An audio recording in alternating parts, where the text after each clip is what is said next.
questions and bring up the notes and get ready to dive in. As we're diving in, as we're getting ready to breach the border between our world and Marcus's, are there any questions? Did you have an opportunity to peruse the episode? Did you talk to any of the other players? Is there anything that we need to round off before we dive right in? I actually broke my own rule and listened to last night's episode. And yeah, they're fucked because you're in a tiny little room trapped with really big piles of crazy. So they made that choice on their own. There is nothing that it's impacting me at this point. Although the emotional trauma I'm about to go through, thanks, fucker. Well, it's only been a year. We might as well circle back around to the original factor, the original point where there was an immediate, consistent, constant divergence. But we do remember that he is unaware that Sharp is that sharp. It didn't occur to him that Dux was the same Sharp as the one in charge of the Vanguard. Yeah. So, yeah, he's about to go through some emotional trauma right now.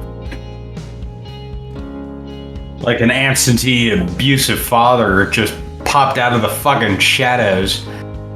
God damn it.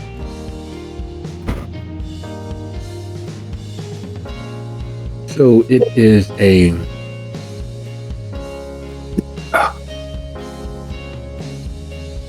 chill evening in Gary. Marcus, dressed to the nines, wearing the armor of his actual clan, of the foundational aspects of what made him kindred, wearing the armor and the weaponry of that foundational moment. The black on black monochromatic suit only adding to his natural inherent stealth ratcheted up to 11 as he makes the fairly long and brisk walk from the farmer's market towards Salacious.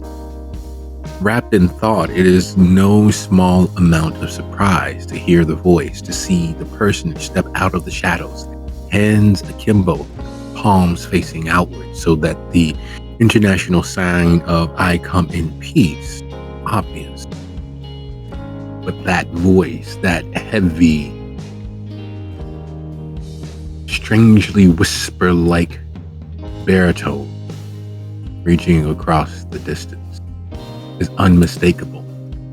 As you've stated, and as you've noticed, and as Marcus has lived in fear of that moment, not simply because of his own subterfuges that took play, but also the very real fact that the reputation that he had heard of when it came to Mr. Sharp was verified on several different layers, as in his own subterfuge, in his own natural technological skill and gift to outsmart, outthink, and outmaneuver, that same level of purposeful learned skill was applied to all of the physical aspects, interrupting in no small factor his own plot, his own plans. And even though it interrupted and caused a pause in certain things, his plans were allowed to reach fruition, though only at the time deemed by the Dux Galore. Mr. Sharp. And as he says, I believe we should probably talk, perhaps more. And face to face though we are, maybe a less ostentatious cloak of invisibility might help with that. And as I stated, Marcus goes into rabbit mode and freezes at the sight of Duxpalorum and does not speak for almost an uncomfortable amount of time. Not all the way to 30 seconds, but really close to it. As his brain fucking short circuits and all of his ADHD trains of thought fucking derail and burn in a horrible fire of mental cacophony.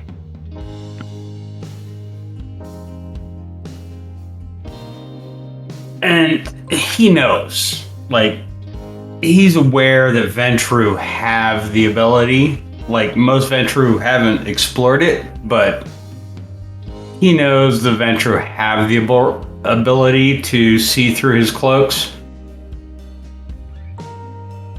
Much like the Ventru have, or much like the Tremere have. But he is mentally resistant to giving it up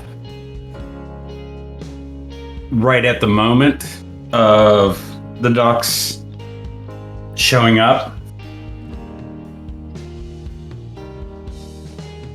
And it takes him a good solid 10, 12 seconds to come to terms with the fact that in his own mind, not like in a general sense, but in his own mind, that he's screwed.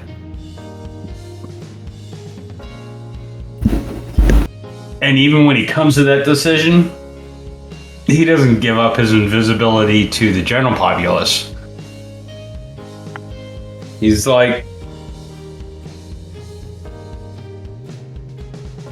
we had a deal.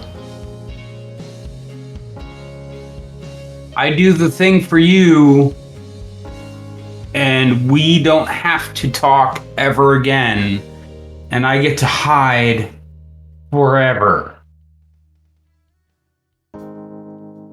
We had a deal. And the letter of our previous agreement still stands. You are no longer the unclaimed child of your sire. In fact, if I'm not mistaken, you are not the same kindred. Especially as that kindred was not, in fact, a member of the Tremere.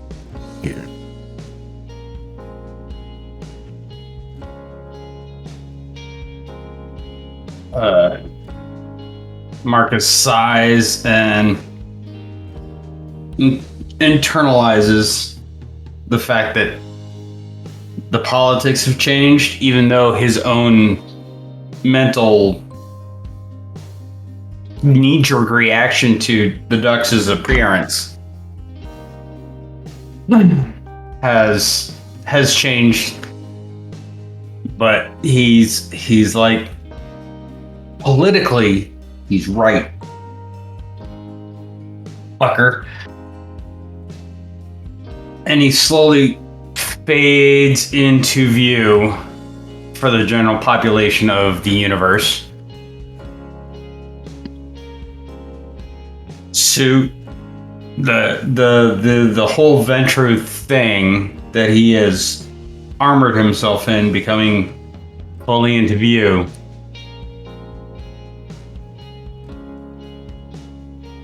And he stares at not exactly the eyes, but his eyes, Marcus's eyes, shift down. So he's looking at the tie knot.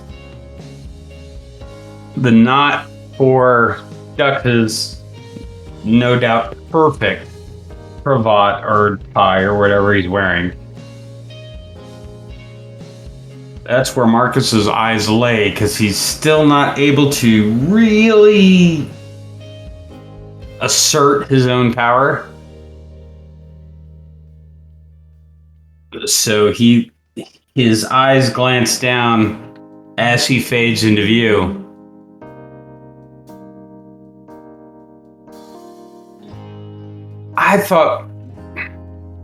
I really thought that I'd never see you again.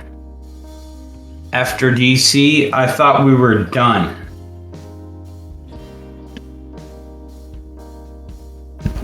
As a true believer of the Tower's mission, my operations are rarely ever done. Finding you in such close proximity and in service to the Tower was no small bit of surprise on my part. Kudos for making that maneuver. But in light of several changes here in Gary, why don't we find accommodations to speak? There's an opportunity for you, your skills already proven, as well as a way to engender your rise within the pyramid.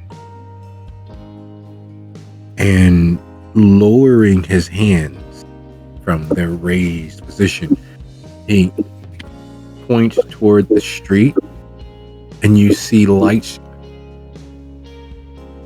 come on from a car roughly 6-7 car lengths back as it moves out into the street and moves along the sidewalk to its parallel with you and him. Shall we?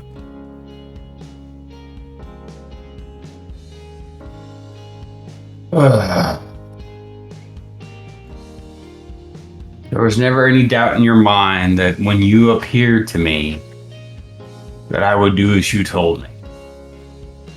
You were never a reckless individual. And why make an enemy when, while we may not ever be friends, we can be cordial? I assure you, as host of this particular gathering, that your safety will be ever in your hand.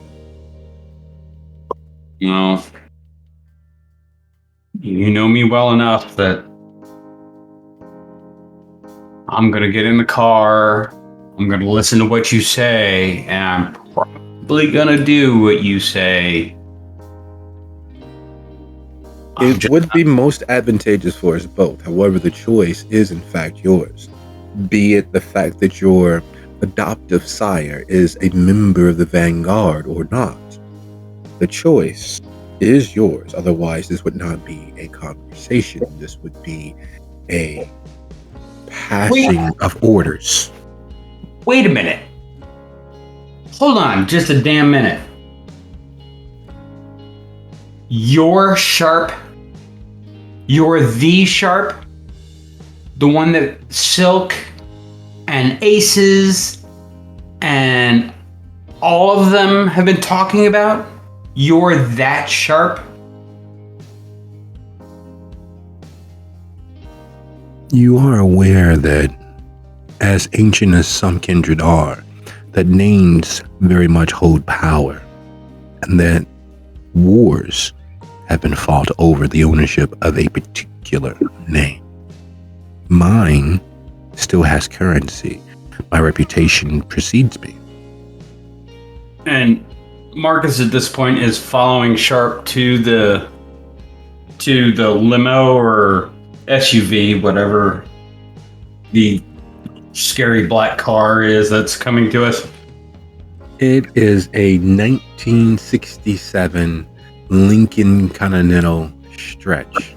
It is black on black, and you can hear the V12 engine, partially due to your time associating with Ben, and partially due to there being a Lincoln Continental wreck in the farmers market now. Unlike that white on white monstrosity, this is a pristine and clearly heavily armored version of the Lincoln, as it's riding far closer to the ground than it should. So there's a lot of weight sitting on the springs. I get it. You knew I was here.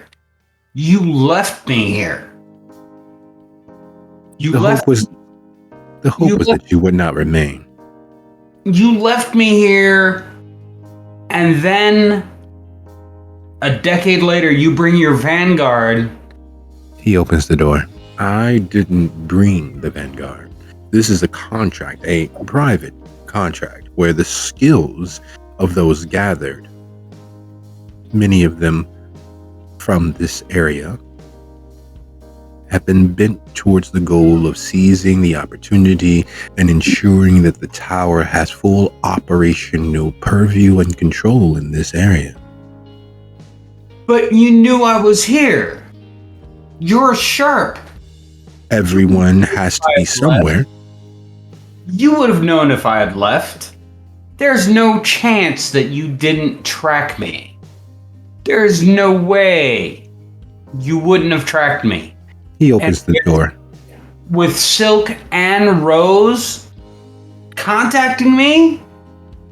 You knew. You fucking knew. I ascertained, yes, but I am not tracking you.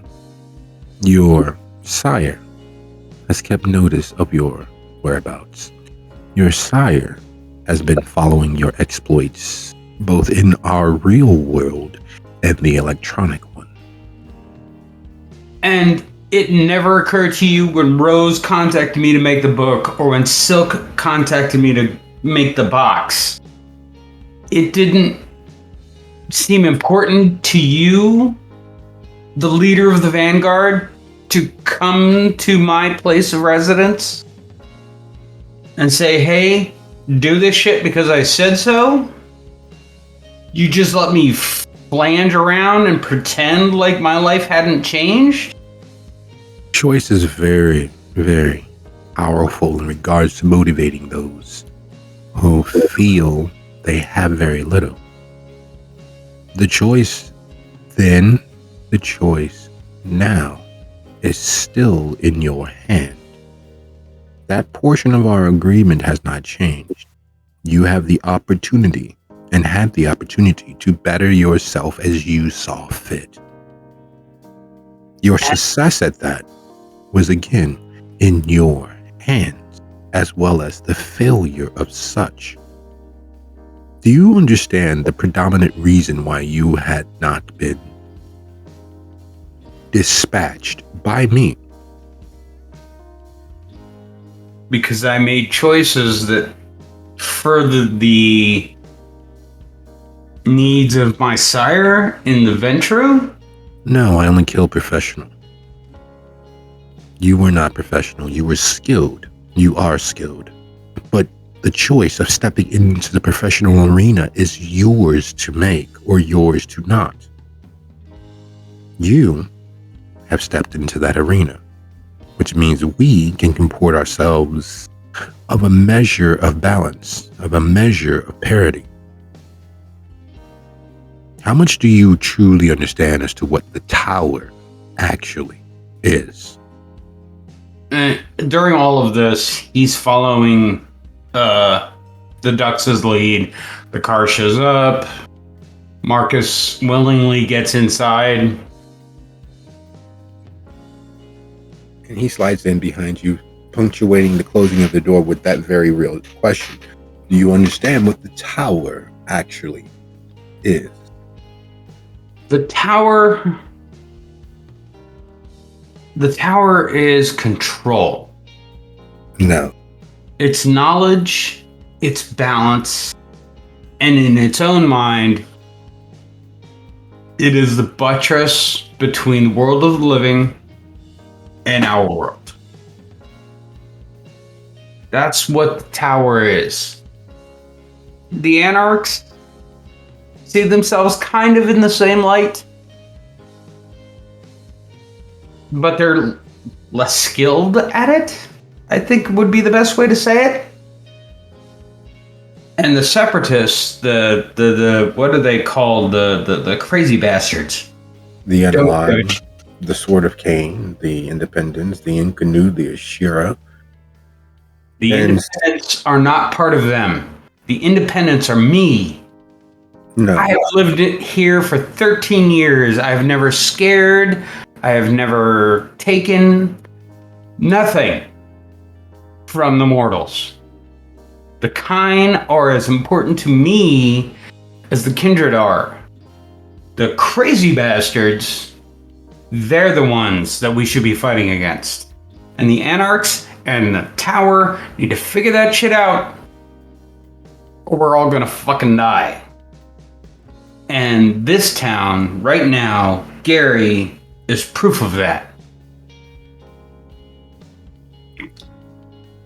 You seem very passionate about this place, and very passionate about your position within it.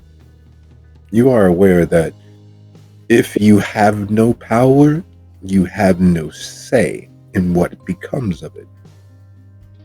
If it matters to you, why not seize the opportunity to attain some measure of power to protect what it is that is yours?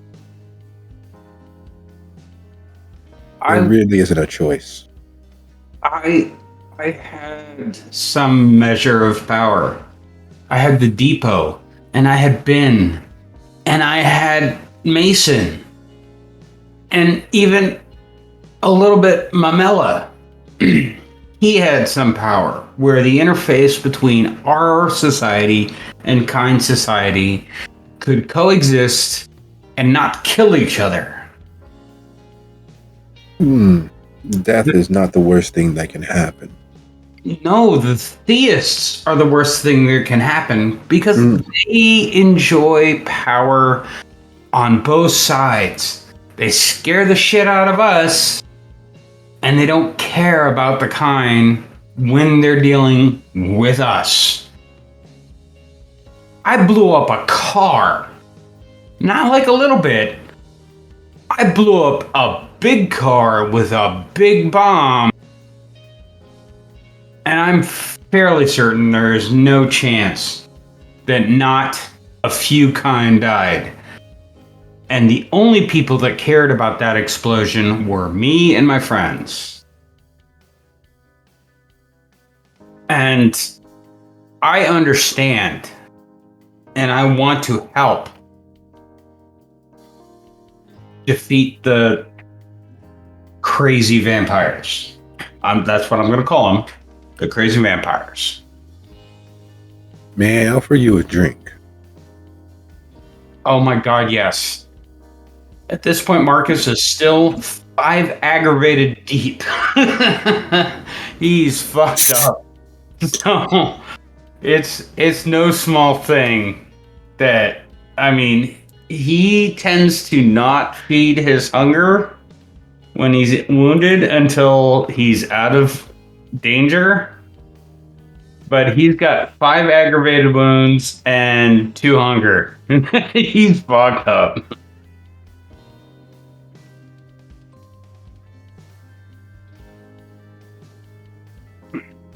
As he says as such, you see Salacious just outside of the window. And instead of moving toward the front, you all pull around to the back of the building. As he moves toward the door, it opens as the driver is suddenly there. He steps out and moves towards the side entrance of the building directly behind Salacious, the garage where Mason declared his enmity with Decibel. Right. Moving into that space, the door there opens into a, for lack of a better word, an old 18th century smoking club for gentlemen. It's all well-bound leather, wing chairs, books, racks upon floor-to-ceiling shelves where books could be. The green glass shaded lanterns on each table. And milling about the place are several clearly academic-minded gentlemen and several clearly academically minded women who are busy holding conversations about this or that. Sharp moves past them into the back area, the alcove, as it were, that opens into a separate private chamber. He holds the door open, waiting for you to enter. I follow along And if he opens a door for me, I pass through it. Closing the door behind you, he moves to the rotary phone on the far wall. He lifts it up, waits a second, and simply says, "We have arrived," and hangs the phone. Taking a seat along the far wall in one of the more comfortable looking wing-back chairs that are a different shade of leather in this particular room, he settles, undoing his button on his jacket, and waits. His jacket is actually a suit coat and not the blazer style that yours is. The cut is just as tailored, though there was considerably more work placed into the construction of the garment he's wearing. It's a deep blue on blue pinstripe, and his four-in-hand knot on his tie, it's a brocade standing out in sharp contrast to the pristine, almost glowingly white shirt beneath, which, as you are now close enough, you realize that it's not purely a white shirt, but there are spiderweb thin pinstripes up and down the shirt across the collar. His vest is, in fact, a waistcoat style, completely tailored to his form. And you see that the suit has been made to disguise the number of armaments he carries about himself. His cufflinks standing out because they are silver wolf's head with a ruby as the eye on each of them.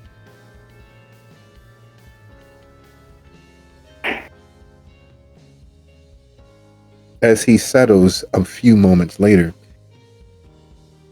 4 donors enter. And you are sure that they're donors and not the well bespoke dressed individuals they seem, because as they come in, they make no effort to hide their gaze from his eyes or yours, which is a complete no-no for those in the understanding of meeting a kindred.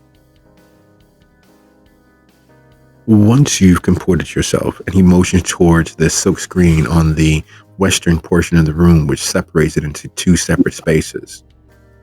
Once you've made your selection and comported yourself, I'll be here.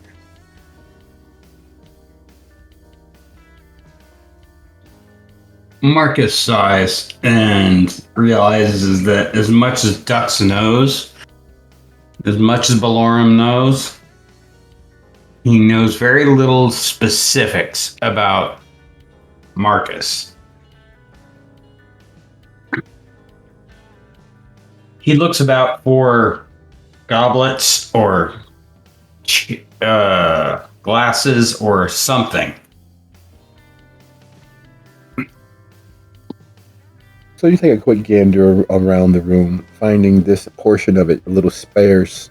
You move behind the silk screen to find that there is, in fact, a phlebotomy kit, minus the actual bag to store it in, just behind on the table. The kit is an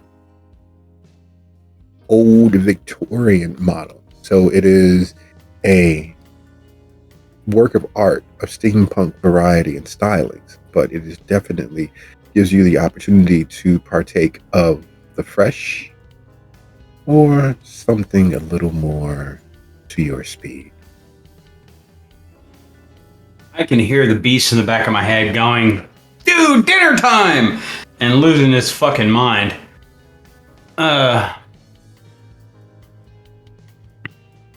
But Marcus is, in a word, squeamish. And finds the nearest willing recipient that is close to a redhead. Whether it's redhead or not, auburn, fucking anything other than straight up blonde or black hair. And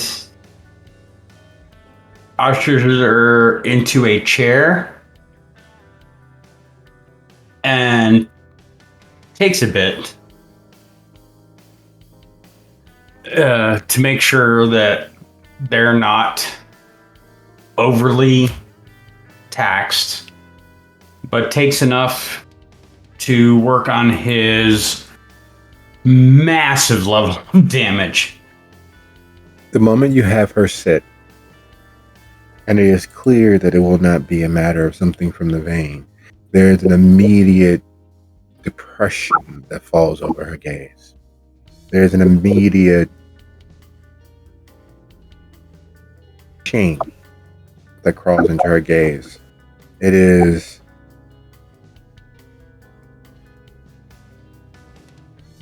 heartrending. It is a clear, I have a duty to fulfill, stiff upper lip moment, because this could have been, but it is nowhere near.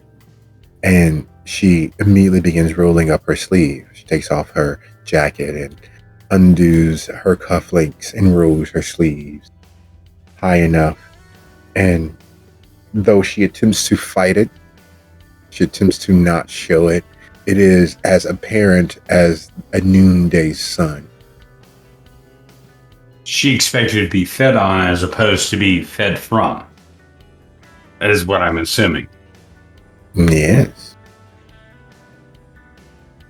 I'm so sorry,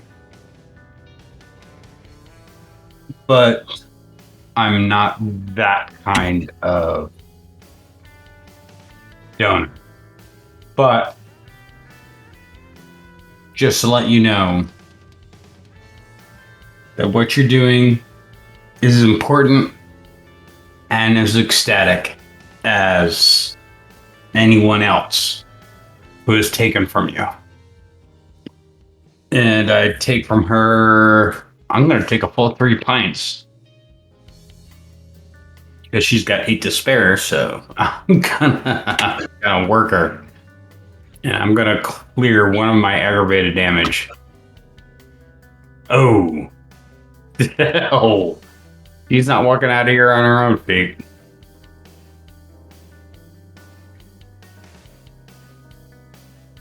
If you look in here, no, I'll just send it to you directly. If you look in your messenger, you'll see the image of the person that you just killed. Oh no, I'll just attach it to your die roll. Perfecto. There you go. You kill her? Yes, you did. Oh, fuck. Really? Just 3 pints? Yes. And it's not an obvious thing, but Marcus has no slouch when it comes to intelligence. Sheer intelligence, watching the labored breathing, watching the eyes sink and become hooded, watching the faint developing tension in the jawline as the efforts to continue breathing ratchet up several notches.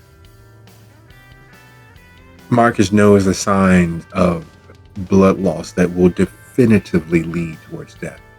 And she wears it, much like the suit and turtleneck that she's wearing, very, very well.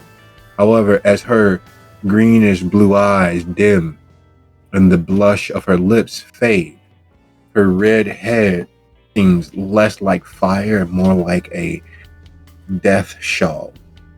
It looks as if it's the sign lighting the way as she moves from this plane into the next.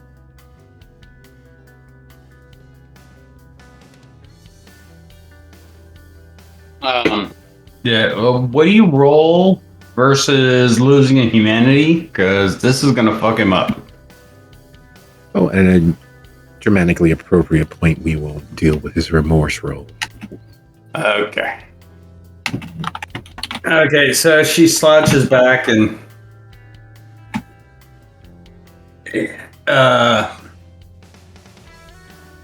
he went from 5 aggravated to 4 aggravated.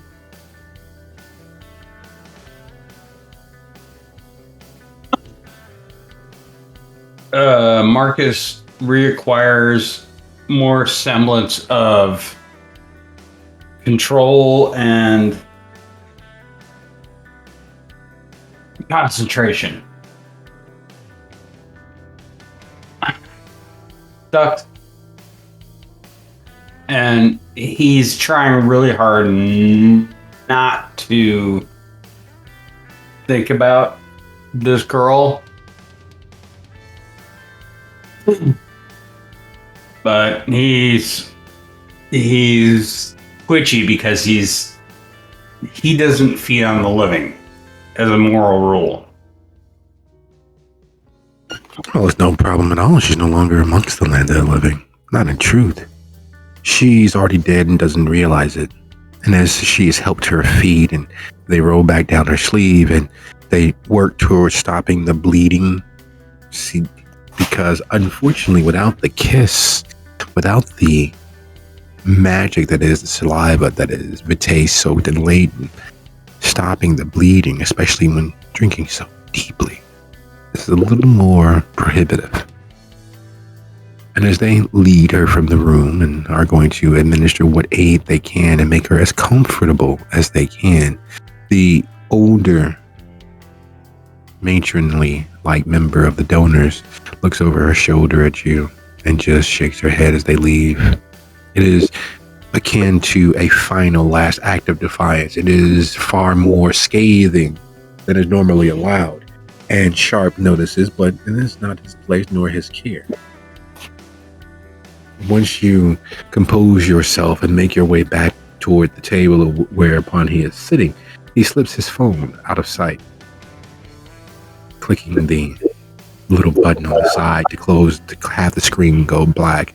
Then he slips it inside his jacket pocket. One leg crossed over the other, and far more comfortable than one would expect with the state of affairs out on the streets, he settles in. You are looking less peckish, which is a good thing. Hopefully my words will reach you a little clearer in this moment. I understand that this could be quite fraught for you. But your understanding of the tower is not wrong. It is not, however, 100% accurate. I hoped, when learning of your continued residence, that you might have learned as such. Clearly, you have not.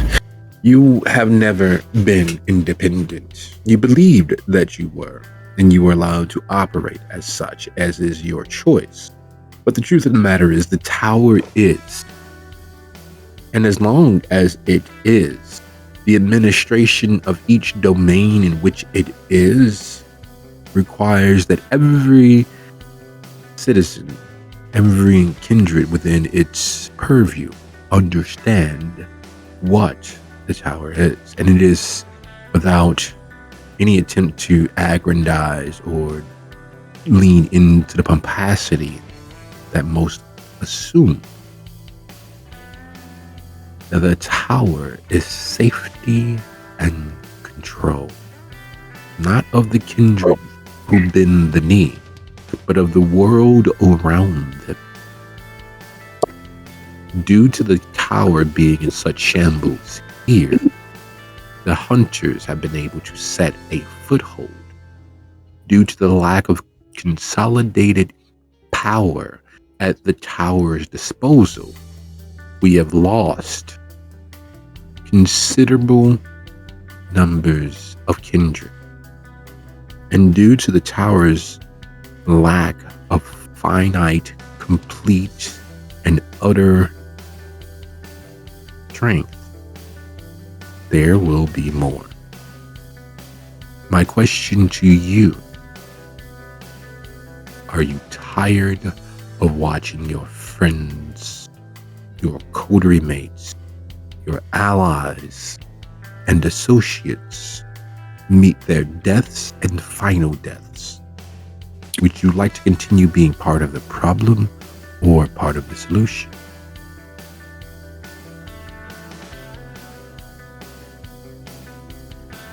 Marcus looks suitably beaten, partially because of the fall of his food source, and partially because he's had 3 coterie members die and 2 disappear.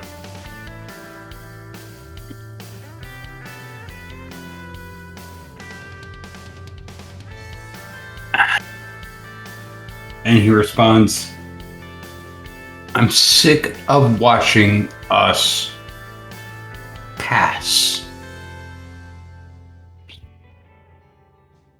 And in Gary, that means the theists. The Judas group and the other one.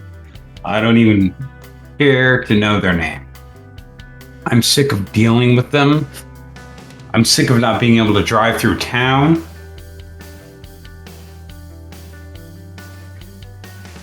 I want to do something about that. And I know that there are only two groups that can deal with that problem. And I know in Gary, there's only one group that will do anything about them. The Anarchs, God love them, are able to consolidate power of the lesser vampires. But only the tower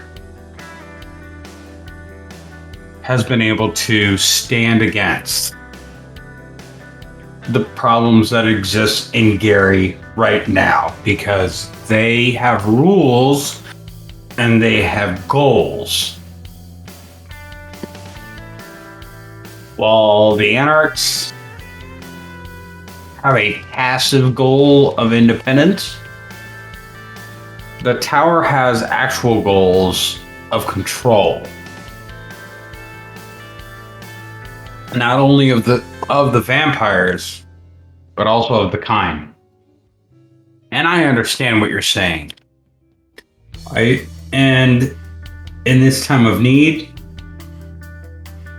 I almost agree.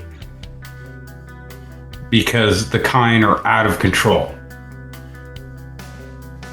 And the Anarchs, at least those that exist within the city, are not capable of dealing with the problem because they're not dealing with any problems. No, they've been stymied. They've been given to their druthers, and like children, are railing against themselves and the world at large in an attempt to find them. Their vision is myopic. It's tunnel vision.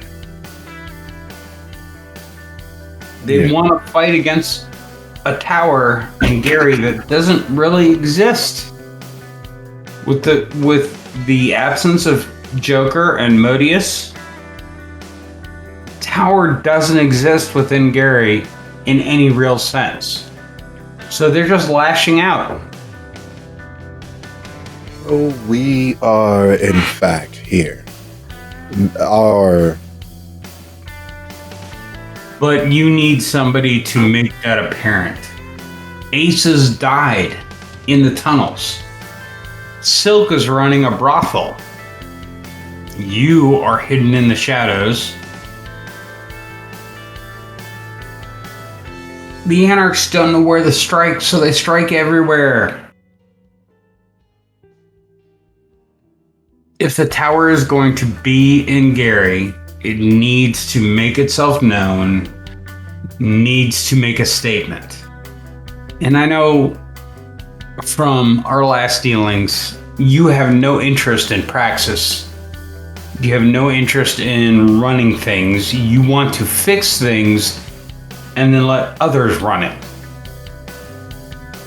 But none of your lieutenants, none of your subordinates are princes. Let's be honest. None of them are princes. Correct. They understand this. Silk will be her own self. Aces, if he hadn't fucking died in the tunnels, would have been his own person. But you need. I'm not saying that I can provide. I'm not saying that I know what the hell is going on. But you need a prince. And unless we find Modius, it's up in the air. The prince is already in the wings. My question to you, Magister Father. do we, do I, as representative of the tower, have your fealty?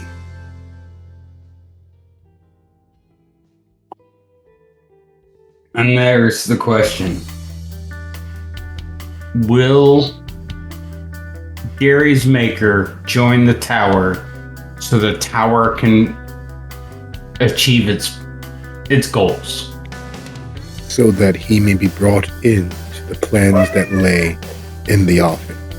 So that Gary's maker may have a voice in the coming order. And again, that choice is yours. And that's the question. That's what I wanted to hear you say. Well, wanted to is a strong term because you have scared the shit out of me my entire fucking existence. You venture bastard. You are a representative of everything that has scared me since my turning. Fear is an effective motivator, but will you allow it to motivate you into error or success? It almost motivated me to flee. I've heard California is really nice this time of year, but I love this town. I love Gary the way it is. We have anarchs, we have tower, and we have independence. Everyone has their anarch phase. That's to be expected. That's to be expected, but Gary was a unique place in the fact that we were next to the White Tower, Chicago's tower. But independence, actual people who did not care one way or the other and just wanted to do their own thing, that was Gary. Dalton has its little barony or Thornton, I guess, because you gotta include the whole thing because Riverdale is crazy. And we had Milwaukee to the north fighting the werewolves. But Gary was a safe place because Modius and Joker were not able to get their shit together. But now Modius is gone and Joker is gone, and the Anarchs are dumb. So fucking dumb. I will tell you for an absolute certainty. My place, my loyalties are with the independents, but I want to see the tower in Gary finding order with the Anarchs, because the Anarchs are out of control. So yes, on a political basis, on a short-term basis,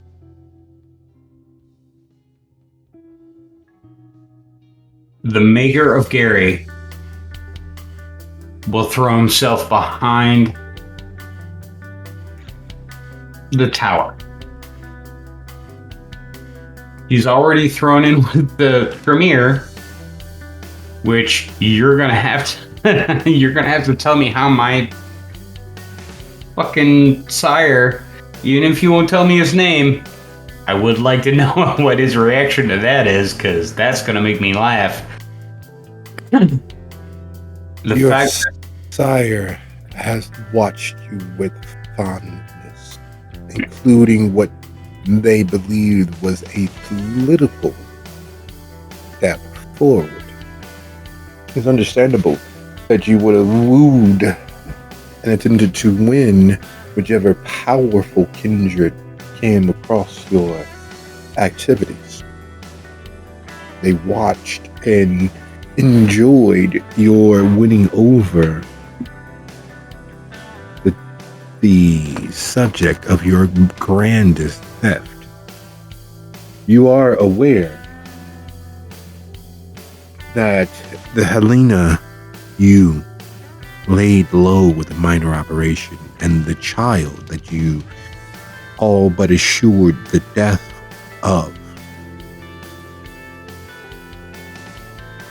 wasn't your adoptive sire.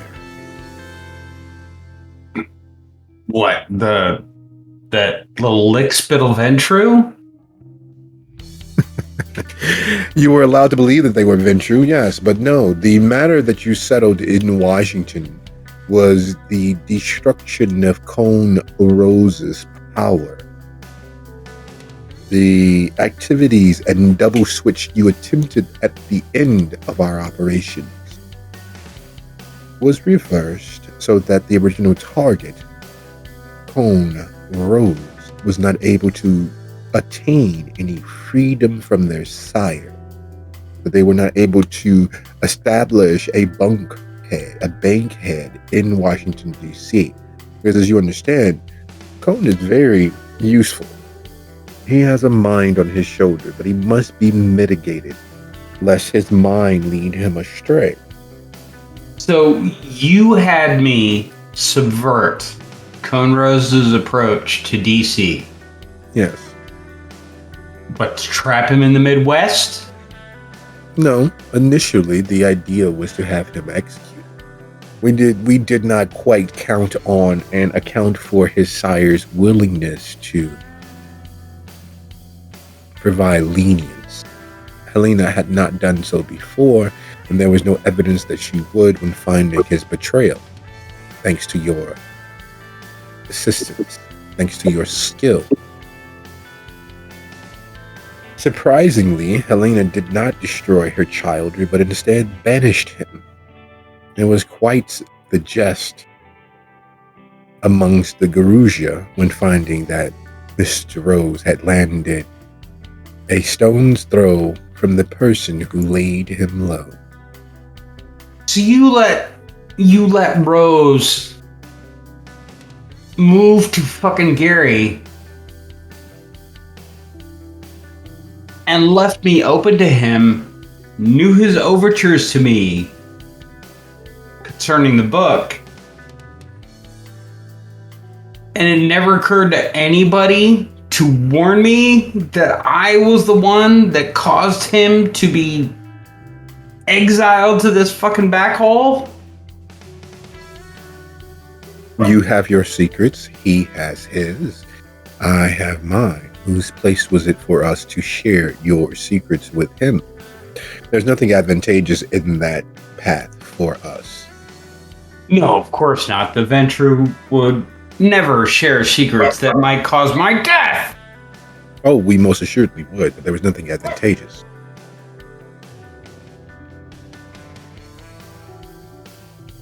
There was no profit to be gained, us or you, in this particular situation. As such, you're only being informed as such now as your activities here with your adoptive sire can be as advantageous as any other action we've executed in the area, including our campaign in Indianapolis. I'm not going down there.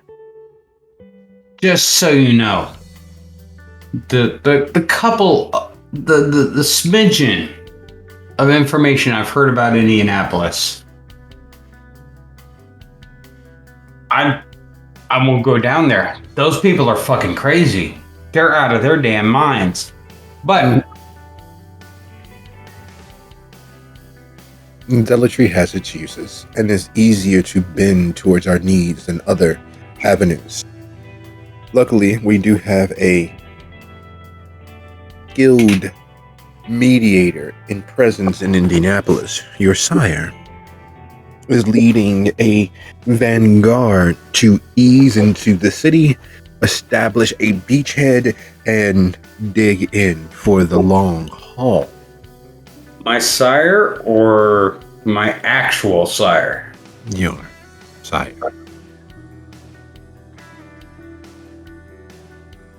Your creator. The line to which you are a progeny of. Your actual sire. He Was she? never. They. With Rose's acceptance of me, there is no chance I'll ever know who that sire is there? There's an opportunity. But until things align so that the opportunity is most advantageous to all parties concerned, put the matter out of your mind for the Okay. moment. So, your presence, your knowledge of me, you know what I did to the Dalton senator in the near past. And no one is holding me to account? Naomi is who I'm talking about. Why would we? Naomi is attempting to establish their own domain outside of the tower's influence. Hopefully, they are successful in completing their project so that we may bask in their success. But if they fail, it would be a black mark upon us as a whole. So it is better to mitigate and moderate their growth, their expansion, so that when they do so, when they complete their aims and goals, they can hold that domain. And they can add that domain to our considerable reach. But her failure to notice me as a caitiff, I'm not going to face repercussions? It works in our benefit. It works the clan's benefit? Yes. You have accepted your lineage. You have attempted to rise above your station to own the gifts of our blood. You have attempted to utilize what your Agoge presented to you. That's a sign that it works. That is a sign that it is effective. So even without the actual blood, with my broken blood, the fact that I was able to trick her and lead her astray and give me a boon, the clan will turn that into a bragging point because you'll claim me as a success, kind of, sort of. Oh, you did not complete your tutelage. You did not complete your Goja.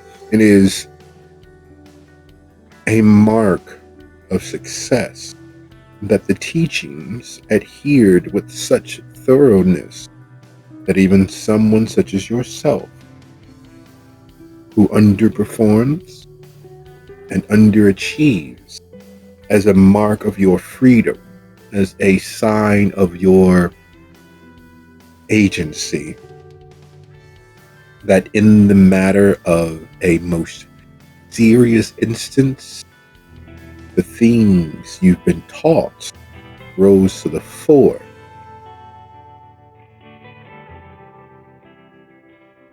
So though you rebel as matter of fact, and though you insist that you are not, you prove with every step forward that we were correct and that our teachings are right.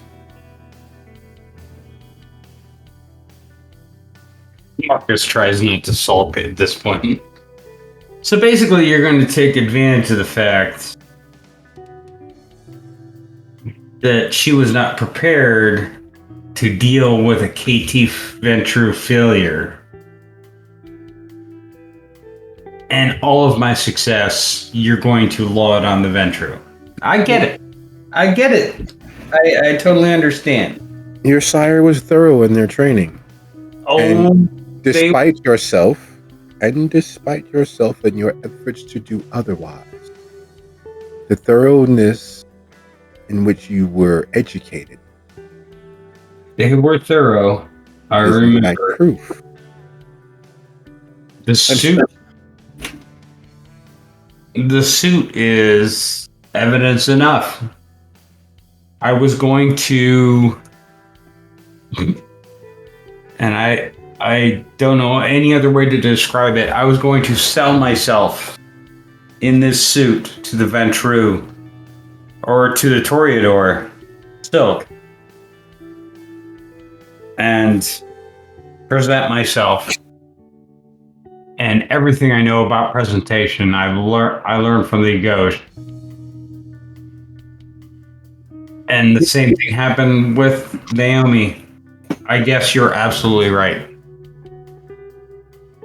There is no way I could have gotten through that day. There is no way I could have gotten through that meeting without the Ventru. But Dux, you still know. You have to know that the greatest day of my life was when the Tremere took me in. You have so many more days ahead of you. I wish you luck with it, that belief.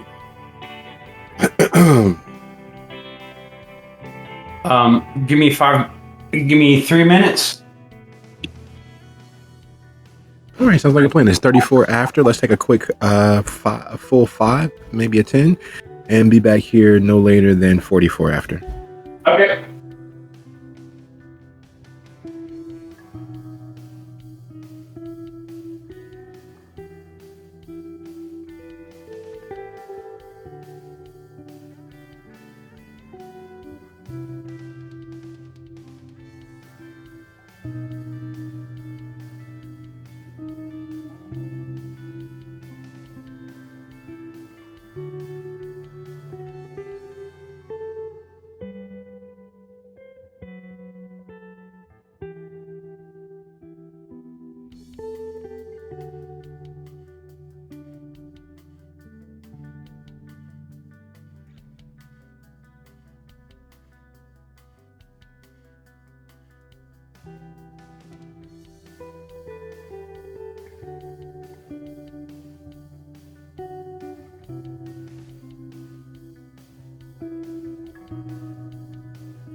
All right, sorry about the delay. Welcome back. Let me adjust my tie and settle in to Mr. Sharp. There's no reason to hold your head down. You should not be ashamed. But we have been doing this for quite some time. And even if you do something poorly for a long enough period, you will become good at it. The machinations that you are a party to, and potentially a part of moving forward, have been in place for quite some time. Our employer, our patron in this endeavor, in this operation, well, the soon-to-be prince, has had his eyes on Gary for some time. We are simply following along the path that has been laid. And while most believe that the Hunters and the Second Inquisition are a extinction level event, it is nothing more than a small hurdle. Their presence is unfortunately to be expected in this day and age of independent surveillance that everyone willingly throws themselves into. Since the Red Question, our methodologies have changed. They have adapted and encapsulated the use of modern technology in a limited vantage. That is where your skills, that is where your penchant for modern technological fads can play the greatest of roles. So what you're telling me is Chicago, or whomever the prince you serve is, whether it be Chicago or not, they saw the Theus coming, and when Modius and Joker disappeared, they saw advantage. Yes, a net positive, which is, unfortunately, for those unwilling to accept the realities of the world in which we live, a very hard perception to take. Your agreement to a temporary understanding and throwing your banner in is a good step. I'd hoped for something a little more heartfelt, a little more vociferous, a little more passionate, knowing your behaviors. But it will be good enough. Our first task, your first task, Magister Farmer, is to remain quiet on your path. You are as you are. What has come before should not factor into anyone else's understanding, especially your adoptive sire. It would be a poor outcome for you specifically and for us in general. The second, and by far most important aspect, there is a server, a mobile server here in Gary, utilized by certain members of the Second Inquisition. They are unaware that we understand that it exists. They are unaware that we understand the base security protocols of this roving server of information, their database for the area, for the region. You and your associates will intercede. You will plant whatever, I believe you call it a virus or a worm or a Trojan, or otherwise create an inroad into this server so that we may mine it for data and implant what we wish. And with that, he removes his phone from his pocket once more. The phone, which you believed was a simple smart device, is so much less and so much more. It is a secure satellite line the size of a BlackBerry, and he hands it across to you. The password, of course, is for you to devise. We will contact you here with the coordinates of the server and its most recent path of travel through the Gary area. When we have his exact location and his exact path of travel, we will give you and your associates the opportunity to intercede in whichever manner you deem necessary to achieve our conjoined goals. From what we've learned, you will need to be on site. It has a secure access point that is a dumb terminal inside the server room that is the roving server that it inhabits. So to access it directly and implant something behind their security wall, you will need to be at that terminal.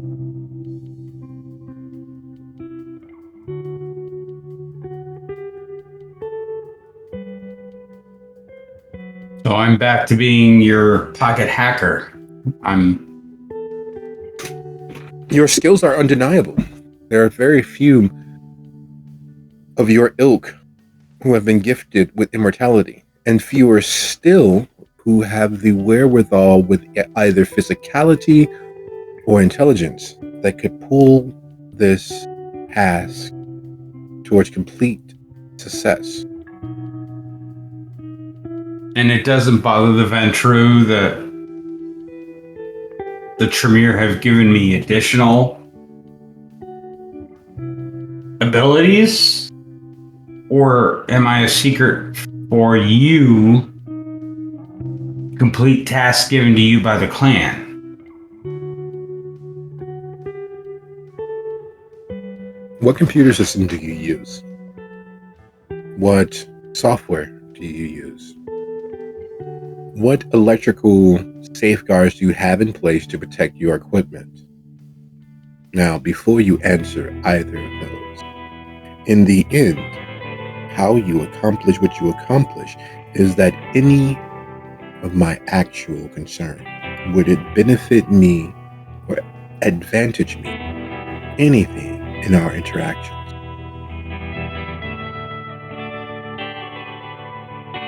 So you're telling me that what skills I have are my own, and what avenues of contact are your own. And I just happen to be one of your avenues. I'm not complaining. I'm not threatening. But you see me as a singular point of ability.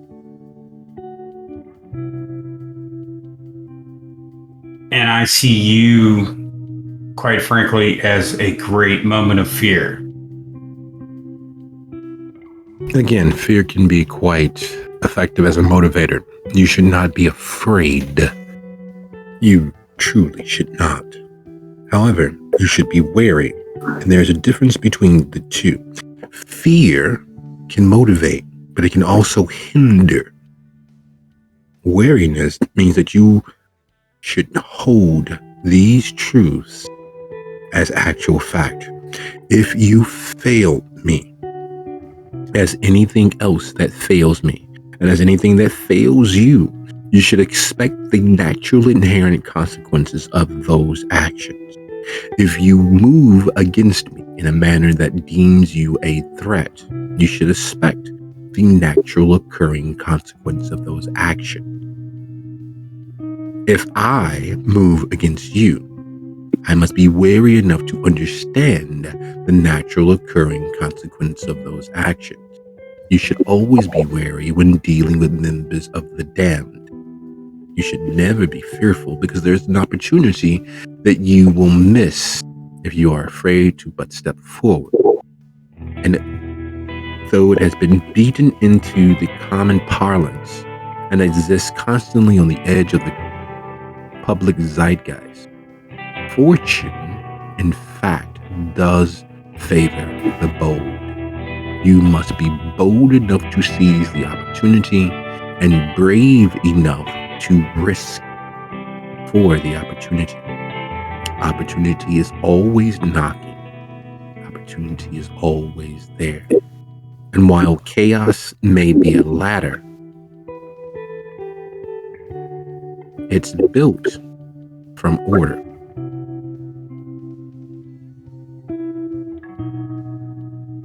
So it is the will of your prince, the coming prince, or the current prince of Chicago, because you were very careful not to mention whether one and the other are the same person. It is in their interest to get this information from this server and maybe push the theists out. Yes, we don't want them gone. That would raise too many questions at this juncture. We want them hobbled.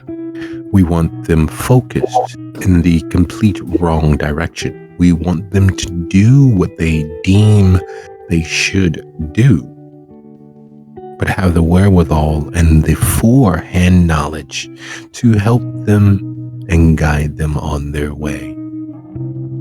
Because they will not lessen their threat level. They will not lessen their awareness and focus on the area without some measure of success. And we will assist them in obtaining that success. And once they have, they will follow through with the natural occurring consequences of no longer needing such a direct and forceful interaction with the world that is this domain. So basically, you're saying is you want me to feed in information, or at least an informational tap, into their little mobile server, so that they will chew on the Sabbat and they will chew on the Anarchs and avoid chewing on us.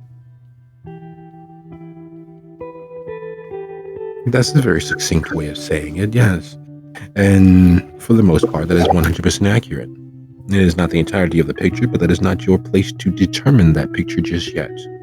As you prove your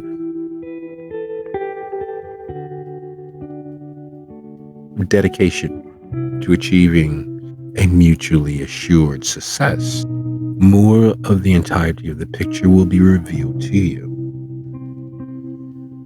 But you have many a thing to do and prepare. You will need your encryption keys. You will need all of your tools ready because, well, time waits for no one, let alone a multiplicity of no ones. I have other errands to run and other meetings to attend. Magister Farmer, it is in fact a pleasure to meet you for the first time. Again, there is a car that will be along shortly to return you to your farmer's market. You will also have the assistance of 2 of my associates, which will be along to meet you there at your farmer's market.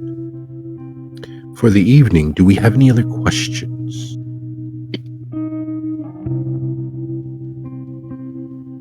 Can we make this another deal?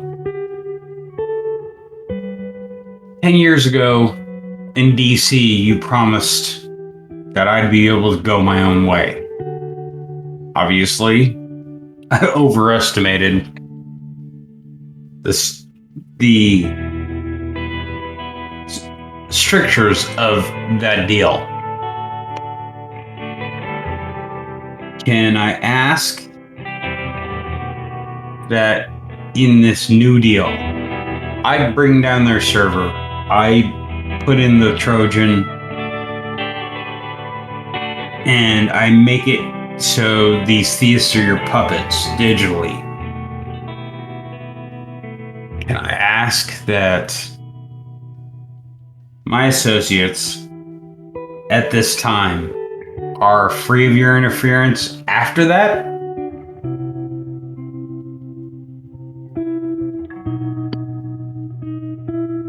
Because I would very much like to go back to being just the maker of Gary.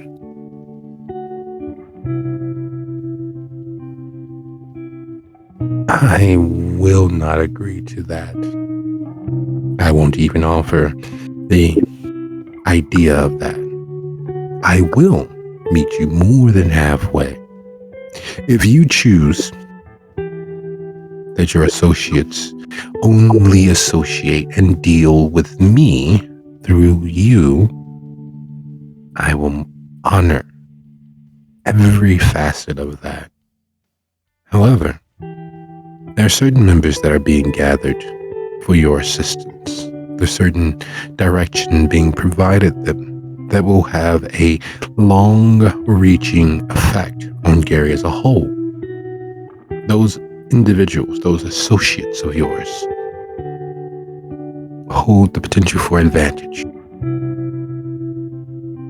And there may come a time where their services will be more than simply an abstract advantage.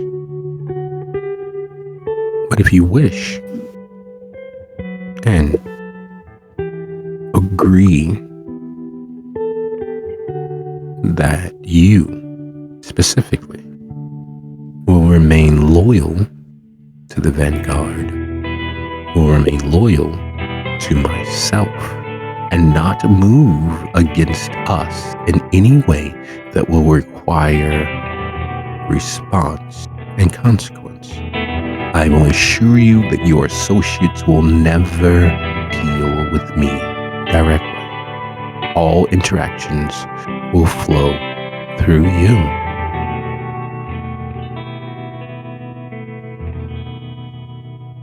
I think I understand, and I think I can agree.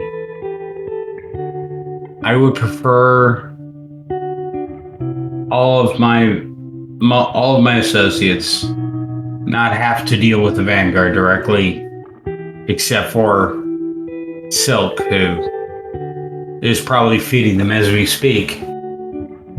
But in a direct, important way, I don't think they'll need to interact with you directly. And I find that profitable. Excellent. And I will keep the privacy of this meeting and our arrangements between us. That would be best. Just best. I would prefer them not to know my any direct connection to the Vanguard. And I would also like to say that in our past, I lived in fear. In DC, I lived in terror. But things have changed. My abilities have changed. And I'm more capable of enforcing my side of things than I was at that point. And Naomi, the stealing of her providence in South Chicago is only the beginning of my abilities. That is so very good to know. Your beachhead in the southern suburbs of Illinois are a good thing. There's a lot that can be done by you, for you, from that vantage. But we'll keep that between us in regards to your additional properties. I do have a warning for you. I'm listening. There's quite a lot of gossip in regards to your associations with Mr. Lasky. Be wary. I must be going. I thank you for the lovely meeting. And Magister Farmer, do keep a care about yourself. The associates will be at the farmer's market by the time you arrive. The car is waiting for you outside. You need to be operational within the evening. Just forwarded the information on the description of the mobile server. I'm assuming it's in a truck or, I mean, it's 21st century, so it could be in a Honda Civic or a Tesla at this point. But let me know the type and VIN of the car I'm looking for, and I will find it.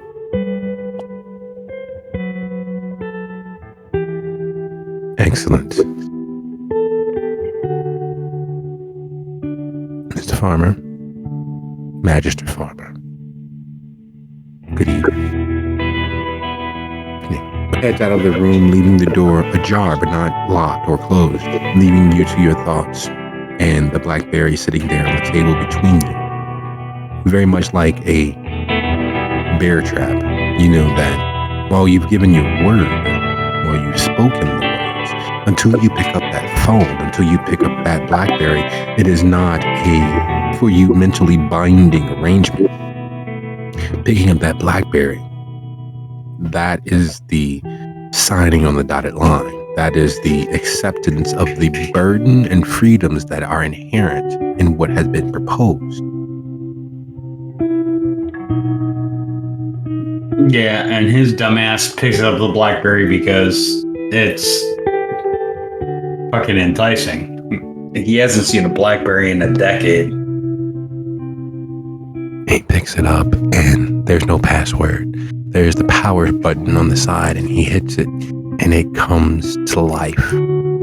It is power in your hand, a secure, smart device that is outside of any easily found network. It is a step forward in 100 different ways because it is on the surface extremely low tech.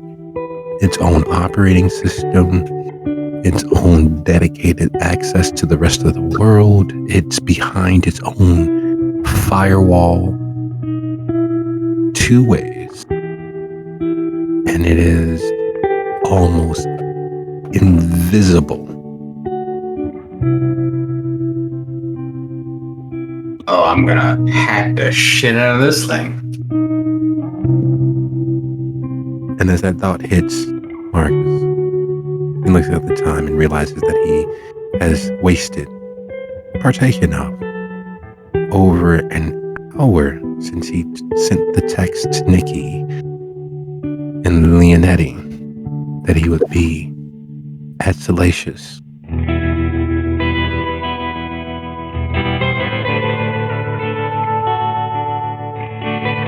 And we draw to a close with Marcus believing that he is considerably late for one meeting, but having had a meeting that may determine the very course of Gary's future, and one step closer to understanding or knowing who has been behind the curtain pulling strings this entire time. This has been a very lovely session, and I want to thank you for spending this time with me. But this is officially the close of Steelheart, Rusted Souls, Druids Ode Marcus.